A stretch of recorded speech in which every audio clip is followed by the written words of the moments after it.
Welcome to the show, guys. Today I have a very special guest. Um, his name is Gregory Carett.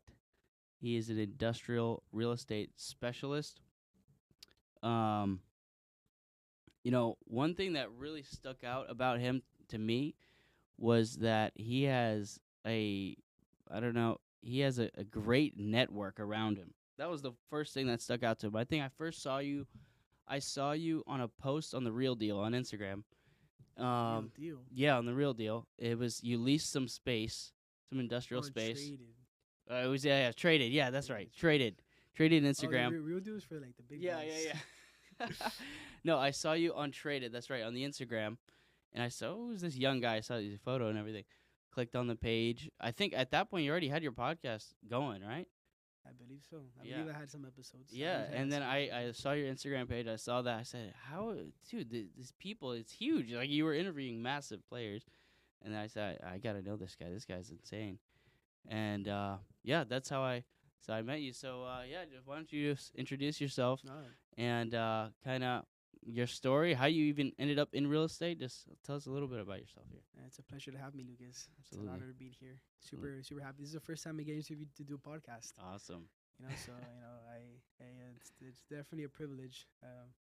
I don't think I deserve to be being interviewed, but that's awesome, man. But yeah, I mean, I got into real estate, and all my life I grew up. That's all I pretty much knew. Mm. My dad worked in real estate, and Mm. so I don't know how to I don't know how to do plumbing or Mm. contracting stuff or I don't know tech or whatever it is or law or anything. I just this is all I pretty much grew up with. So that's all I knew. So I already high school already knew. When I turn 18, I'm gonna get my real estate license. Mm. Mm. So that's what I did. That's what I did. And then I got my real estate license and I started, working there pretty much, just threw myself out there. Mm. And then that's what became of it, just out there and just trying to make stuff happen. Uh, a lot of nerves. I didn't know what to expect, what to Mm. do. The term out there is full send. You know, but Yep. that's pretty much what I did. Mhm. And yeah, man. And so you said that your dad was in real estate. What made you want to go to industrial real estate commercial side? Because that's the bigger side. Was there any reason you wanted to do that instead? You said, "Hey, might as well just jump into this bigger stuff." Like what was that reason there?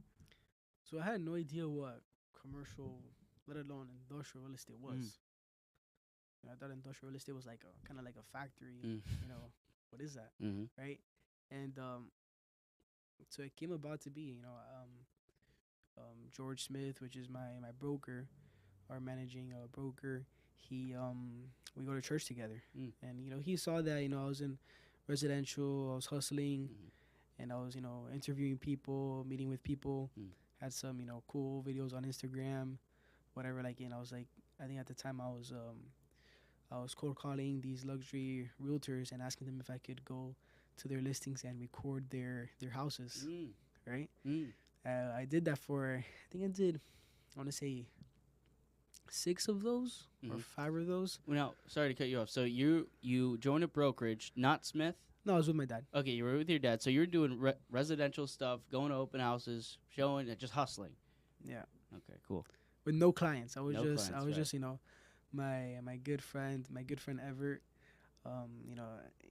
He's nothing near a photographer, Mhm. right? And so we just had his iPhone, and a regular iPhone. Mhm. There no mic. Mm. Just we were just going there. And he's following me around in these houses. I had no idea what I was doing. Mm.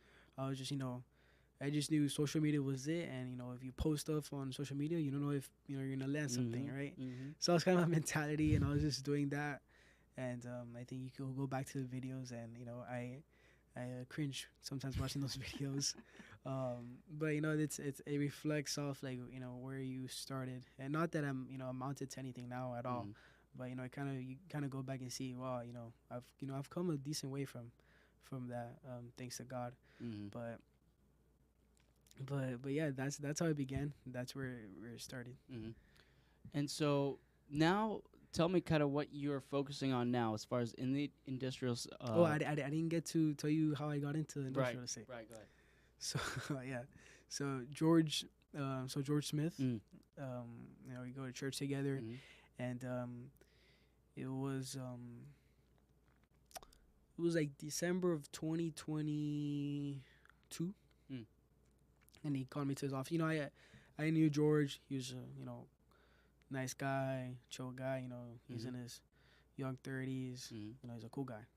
From your church. Yeah. Yeah. And so, calls me to his office. I'm like, yeah, man, what's up? He's talking. He's telling me there. He's like, man, you should consider, commercial real estate. Mm. I was like, nah, man, I like what I do, Yeah. just touring houses and Coral Gables, Mm. It's a lot more money in that, Mm. it's a lot more nicer, Mm. luxury real estate. It's everybody loves that, everybody loves seeing that. And then he's kind of like, all right, just let it be. Yeah. Then came January of 2023. Mm. He called me in the office again, and I was kind of knowing what he was gonna do, Mm. but I was kind of open.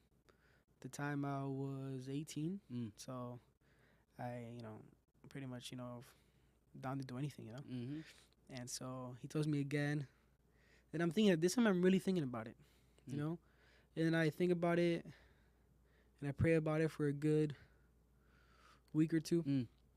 And then I get into it. Not knowing what it is I'm You getting show into. up to his office. Yeah, he calls me into his office. Yep. And then that he tells me that, and then some time passes by, and I decide, yeah, I'm gonna do it. I did not know what commercial, let alone industrial real estate was. What is that? No idea. Mm-hmm. And to anybody watching, residential to industrial, Oh. that switch, you have to rewire your whole brain. And I was residential for 7 months, and not to say that I was super in deep with it, but I started with that. Right. So all those things about real estate, the rules, the regulations, the contracts, everything to do with that I initially learned. I had to basically throw that away in the garbage and relearn everything. Right. Because none of that works for industrial real estate. And I jumped in it, not knowing what I was doing, and that's how I got in it. Mm-hmm. And now the type of deals you're targeting now in the industrial space, I know you're working with a lot of developer types, these type of people, large players. What types of deals are you working on a day-to-day basis? What does your day-to-day look like? Like who you call in? I know you're doing outreach and things like that. What does your day-to-day look like? What type of deals are you doing now? What does my day-to-day look like? Yeah. So a regular week, regular day would be, I do my best to get to the office from 7 to 7:30 in the morning. I kind of settle in, get a coffee if I can, and then I just sit at my desk, and I do some. In the early morning I use that time for learning.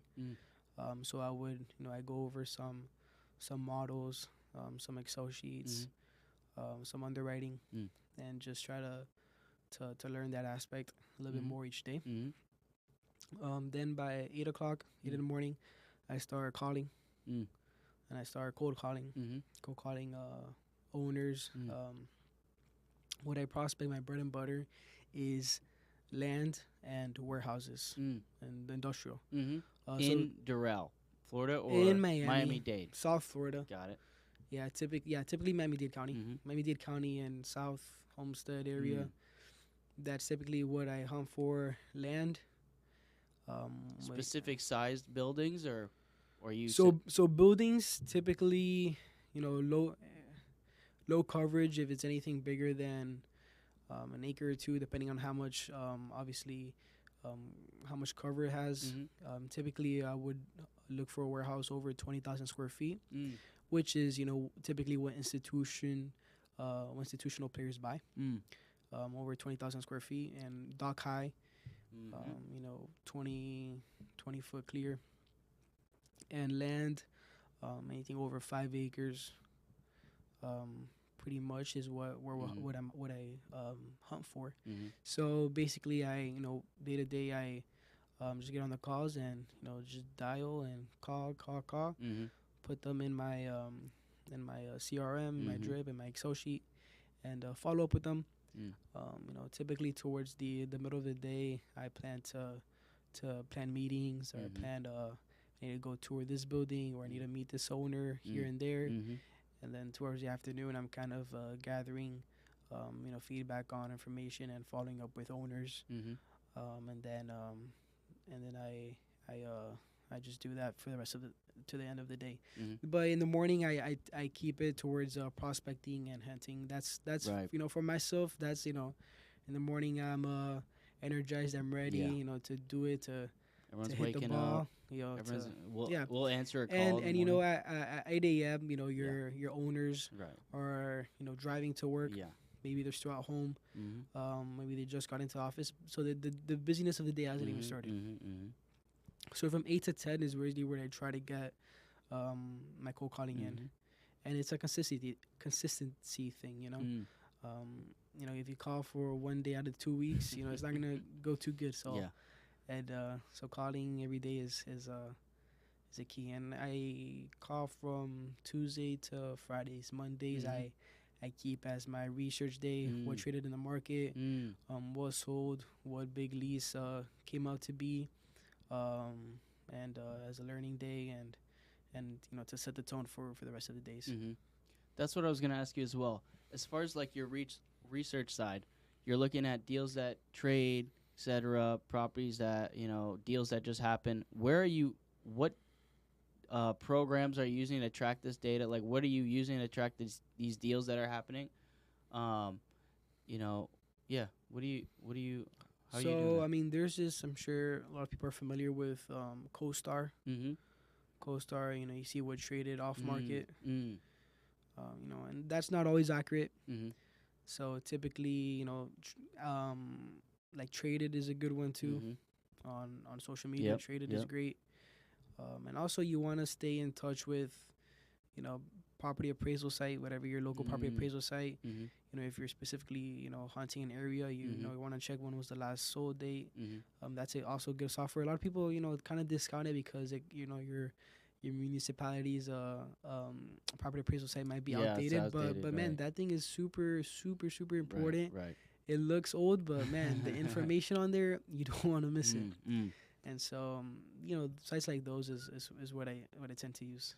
Let me ask you, on those deals that recently trade, like these new buyers come in, etc. Do you ever contact those new players in the market or buyers in the market and see, hey, I saw you just bought this. Are you looking for other stuff around here? Do you do stuff like that or Yeah, what? of course, Yeah. of course.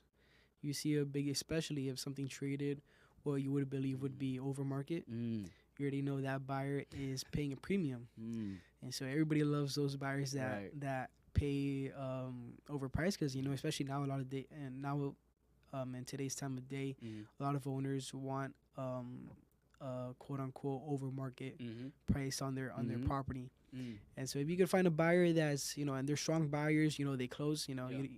A buyer that just puts aggressive offers isn't it might not Right. always be good. You Mm. want a buyer that could close, Mm. and the buyer that performs. Mm. And yeah, I mean those buyers are definitely key. Mhm. If you see something that traded at a certain price per square foot, Mm-hmm. call them up and say, hey, congratulations. What else are you looking for? Mm. What do you how can I provide value? Mm-hmm. All right, another question I got for you is about the state of the industrial market. Since 2020, there's been a lot of new construction coming out, large centers popping up. I want to talk to you about kind of what's going on there. How are are there vacancies going on? What's happening in that market right now? Because there was a lot of building, and I see them come up. Some are just coming up now, and some have just recently came up. I want to ask you about that as well. So in Miami-Dade County, Mm. there's 6 million square feet Mm. under construction. Mm-hmm. I believe that has gotten a bit to like 4.5 to 5 million square feet Mm. from the last time I checked that stat. Mm-hmm. And there's a big demand. In 2023, Mm. vacancy was at sub 2%, Mm. meaning 98% of warehouses Yeah. were occupied. Right. So obviously, with construction coming in, Mm-hmm.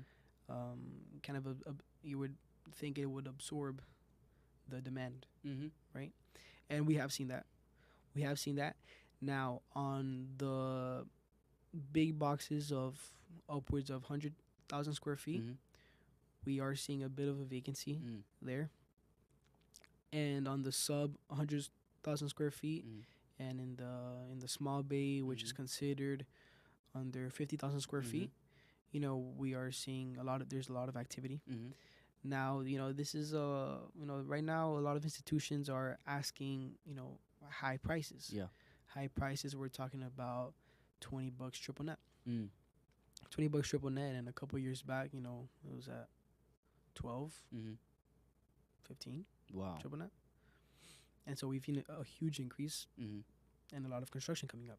And these are on the new construction buildings. New construction buildings. What is the vacancy like on those now? Because you said it was 2, Yeah, so now you're at 3.5%. 3.5. And a lot of these big box owners, they own a lot of them. It's not like they own just the one. They have a bunch of them, right? These are your REITs. Yeah. Link Logistics being one of the biggest, Mm. Prologis, Mm. Mm-hmm. and there's some smaller ones such as Bridge. Mm. There's Farrell Point. There's Center Point. Mm-hmm. There's Brookfield. There's a lot. Mm-hmm. But there is a lot of availability, Mm-hmm. and it's kind of right now it's kind of like at a standstill Mm. with elections coming up. Yeah. Prices are high. Mm.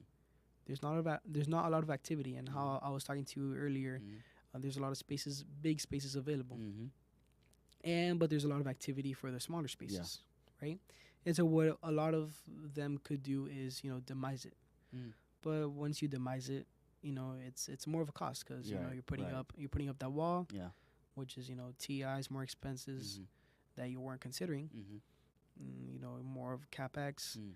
and it's more expensive. So as a landlord, you would prefer one tenant over two, Right. right? But it's kind of those that if you wait a little bit longer, you might just get that one tenant, Mm-hmm. but you might also not. Right. And so it's kind of one of those things that we're still seeing with the upcoming elections. It's going to dictate a lot. Mm-hmm. Feds just cut the rate by 50 basis Mhm. points, and we're still seeing what to do. And I don't think that means a lot. The 50 basis point Mhm. cut, just because the elections is right here, Yeah. and it's a month and Yeah, like a it's month about a month and or so. a month and a week away, Yeah. right? And that's like a blink of an eye. Mm. And after that, I think is that we're gonna see a lot of things turning. Yeah. I'm expecting around Q1 of 25 Mm. that we'll see things settle and Mm. activity go back to where it's supposed to be. Mm-hmm. But nonetheless, the industrial market is still hot. It's still hot, Mm-hmm. and where leases are being done, warehouses are getting traded. Mm-hmm. Class A Mm. warehouses are getting traded. Upwards of almost 300 a foot. Mm. Wow. So and that's very significant. Another main thing, another important thing that I noticed about you too, is the networking aspect. I want to know about your networking journey, how you got involved into these huge circles. I mean, you have a YouTube show, 3 Questions. You're interviewing Codina Partners developer, guy who developed, I don't know what it was, a massive, almost mini city in Doral. Yeah, downtown Doral. MG developers, like all these huge players and developers in Miami, and you're interviewing them. I want to know how you got into that space, what that even looks like for you. I want you to go into that. That one's interesting. Yeah. So when I started working residential real estate, I was kind of working the Coral Gables market, Mm-hmm. and so I have a friend that works in Coral Gables City Hall. Mm.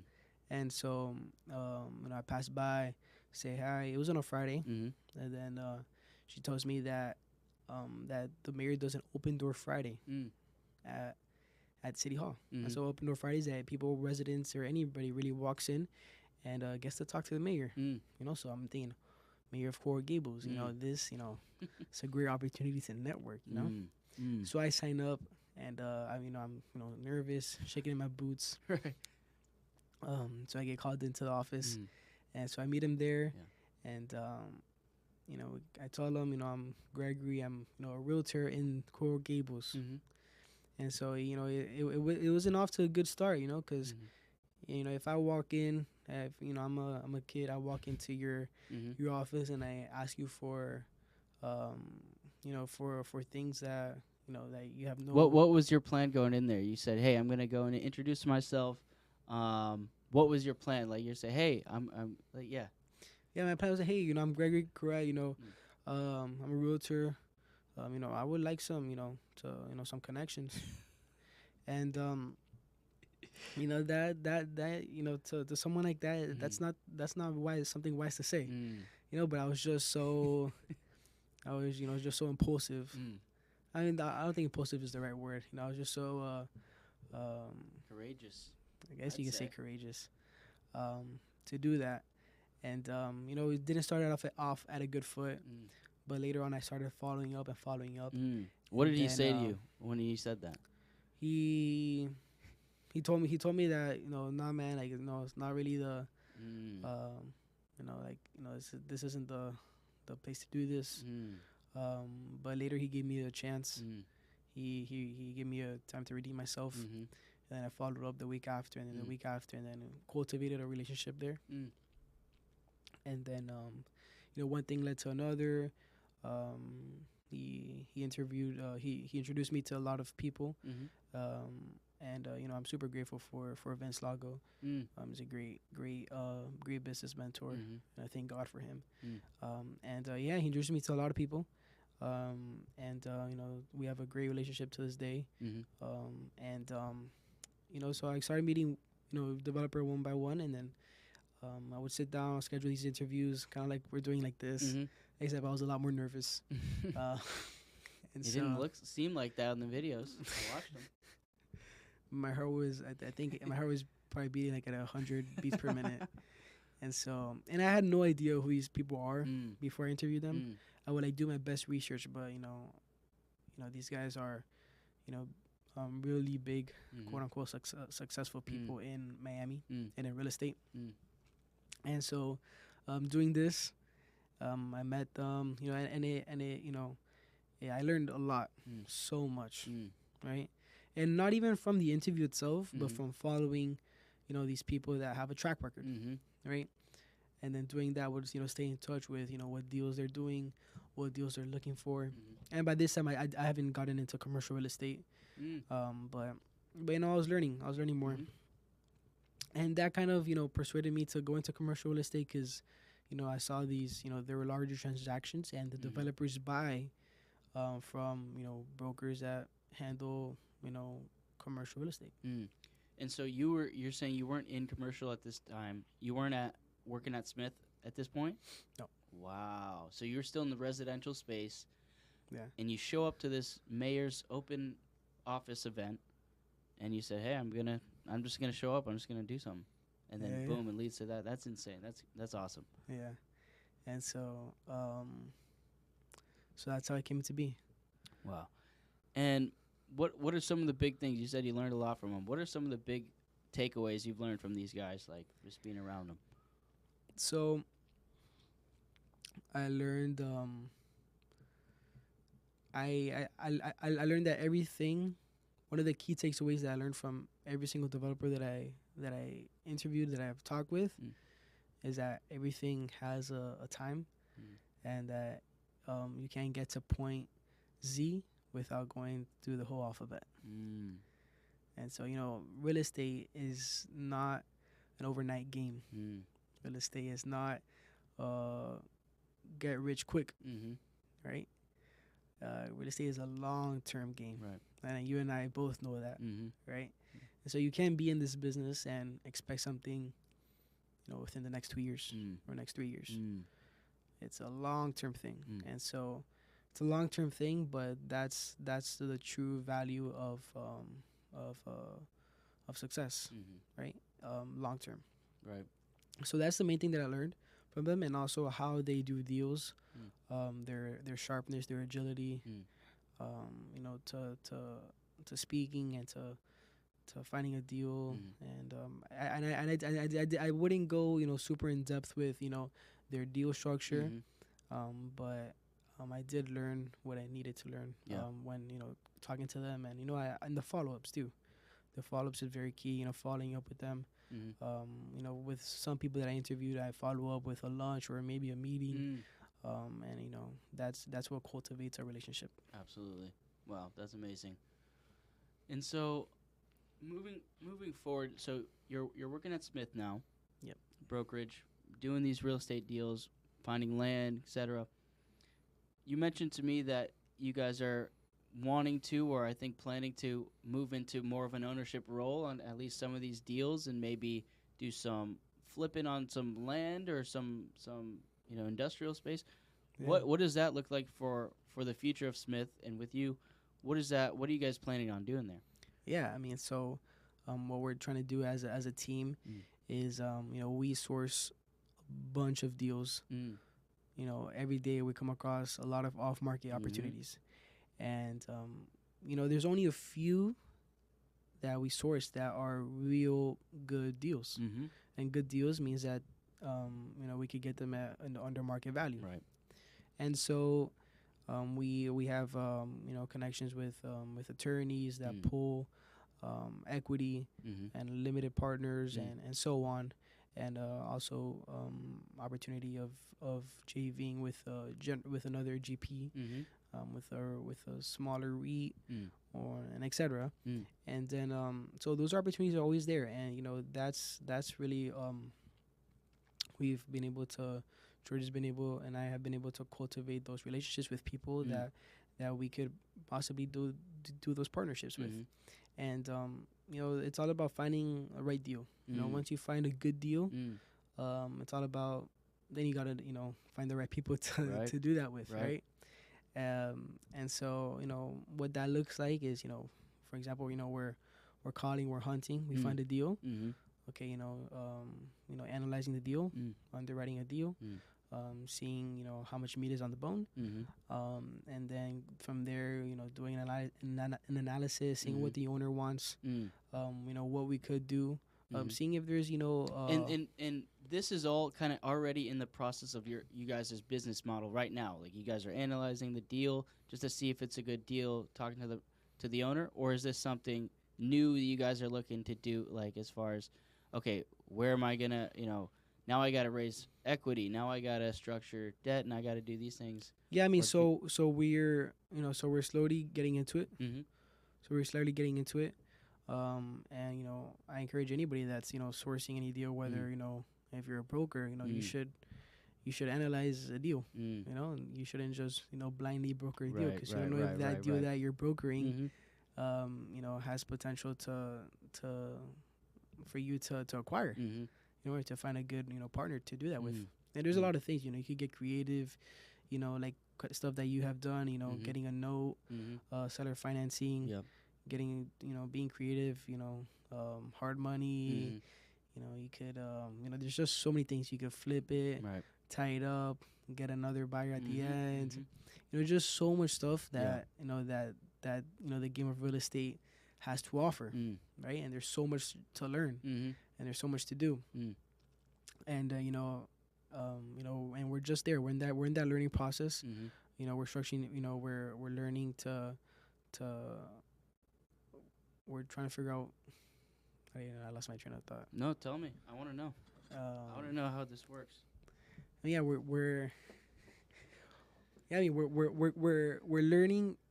We're learning as we're going. Yeah. I don't know how to put that Yeah, into words. no, I but, like that's. we're I doing- think that's most people. You know? Yeah, and I mean, if you have the right team of people Mm. working alongside you, you know, you Mhm. could do it. Mm-hmm. You know what? You know, one crucial thing is you can't. You know, it's hard to work solo. Right. And if you're working with a team, with a group of Mm. people that, you know what they're doing, Mm. it makes everything easier, and it makes everything more efficient, Mm. and, you know, more profitable. Mm-hmm. Mm-hmm.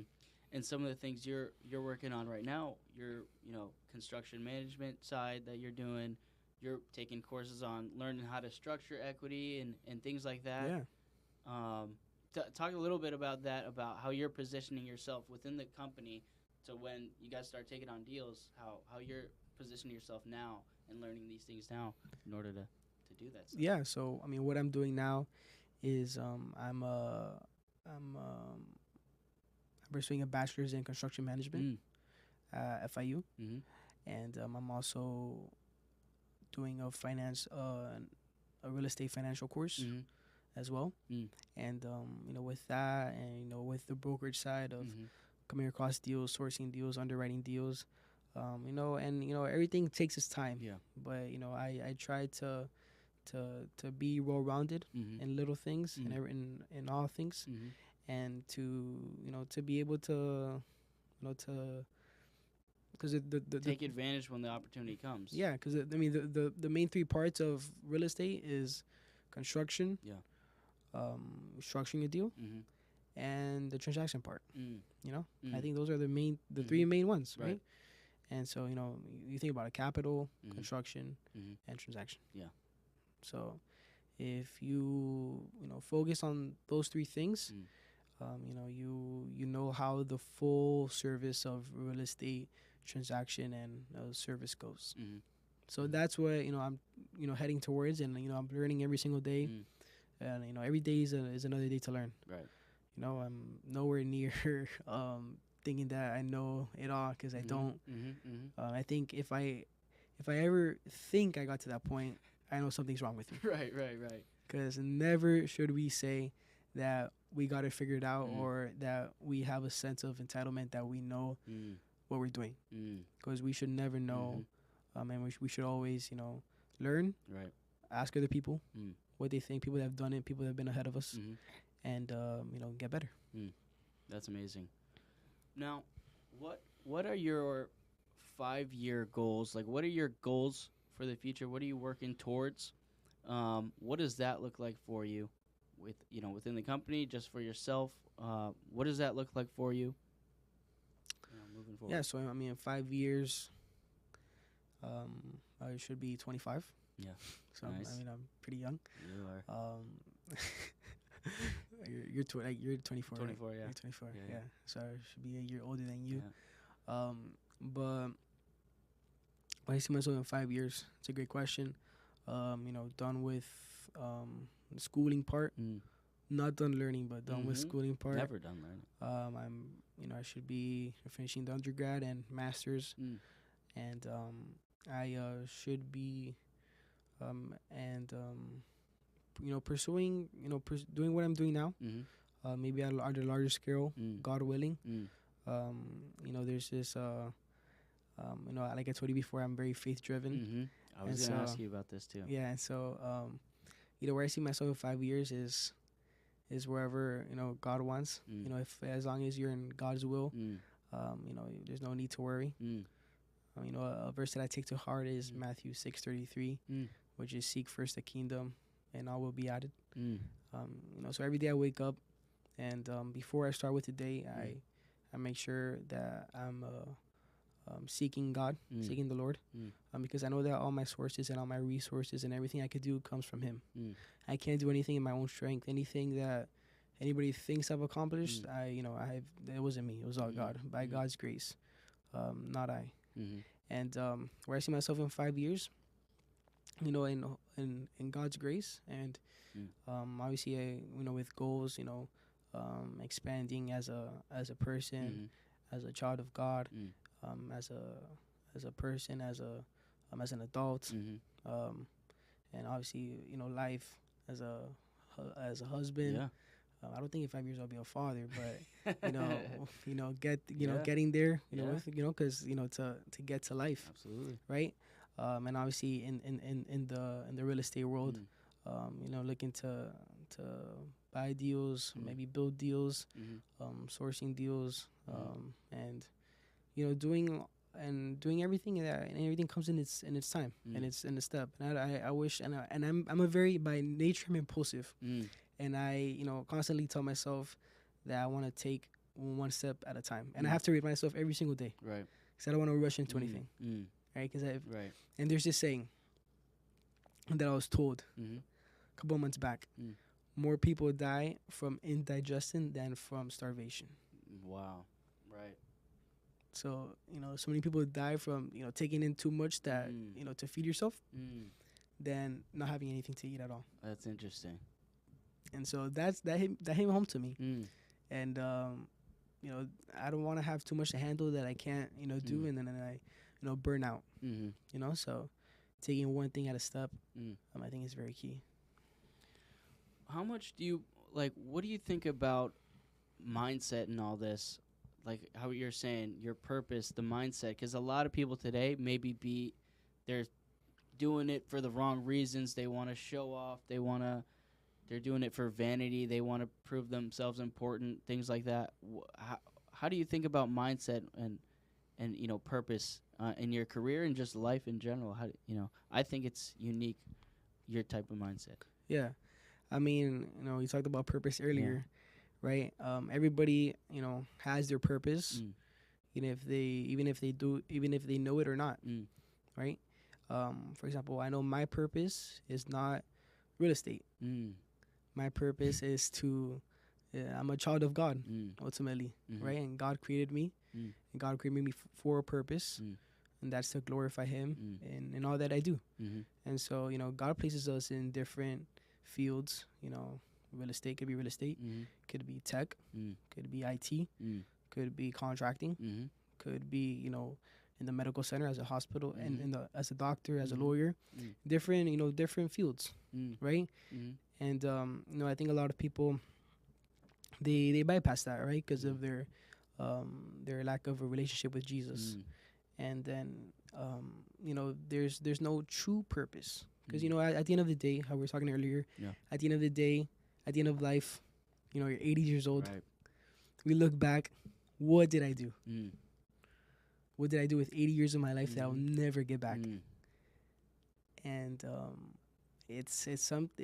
for me, it's a scary thing. I don't Yeah. want to be old and look back and be Mm. like, man, I mean, I did real estate. Mm-hmm. I bought deals, I built deals, Mm. I did all of this, Mm. but you don't take any of that, Mm. when you're gone. Right. And so, like how I was mentioning you earlier, Mhm. in Ecclesiastes, Mm. Solomon, Mm. the king, Mm. he mentions that he built vineyards, Mm. he had musicians, Mm. he had male and female slaves, Mm-hmm. he had mansions, Mm. he had land, Mm. he had not the animals, Mm-hmm. the cattle, Mm-hmm. the horses, whatever. He had everything. Mm. Think of a modern day Jeff Bezos. Right. Everything. Mm. He says at the end of at the end of his life, Mm. everything was meaningless, Mm. a chasing after the wind. Mm. And this guy was the wisest man to ever lived. Mm-hmm. And for him to say something of that value and that Mm. magnitude Mm. speaks volume and Right. puts things into perspective. Mm. So it takes us back to purpose. Mm-hmm. My purpose is to glorify Jesus and Mm. glorify God in Mm. everything that I do. Mm. Whatever field God has placed me in. God has Mm. placed me into real estate, and I do Mhm. real estate, and I have a passion for real Mm. estate, and that's where God places me in. And Yeah. here I'm talking about Jesus, doing real estate, Right. Yeah. right? So that's my purpose, Mm. and I think everybody needs to find their purpose, Mm. and I think purpose is only found in Jesus Christ and Mm. in nothing else. Mm. And Jesus is the hope for humanity, the Mm. hope for all. Mm. And He calls everybody to a relationship with Him, Mm. not to acts and to traditions and to culture and to religious acts, but a relationship like a friend, Mm. because He's a friend and He's a savior and He's a father like no other. And that's where I believe true purpose is found. And how we were talking about earlier, a lot of people in our industry, Mm. they are they think they have their purpose, but their family doesn't love them. Maybe they're on the third, second, fourth marriage, Mhm. and my heart goes out for them, that they find the hope that they have, that they need. But I never want to get that point, Mm. because the Bible says, "What profit the man if he gains the whole world but he loses his soul?" Mm. And so, I mean, I think that God has placed me, in this in real estate, to glorify Him. Mm. and to be a light like we're doing right now, Mhm. right? Mhm. And that's all it is. It's nothing about um, I think a lot of people you've seen that they're like imposing or they're like Mhm. hating or whatever it is, Right. you know, whatever. Yeah. But Jesus loves everybody, and he calls everybody to a relationship with him and to repentance, Mm. to him. But that's my purpose ultimately. Wow. Thanks for asking that. Yeah. No, I think it's amazing, man. I think that's amazing purpose. A lot of people can learn from that type of stuff. And yeah, I think it's great. I think it's a great mission you're on, man.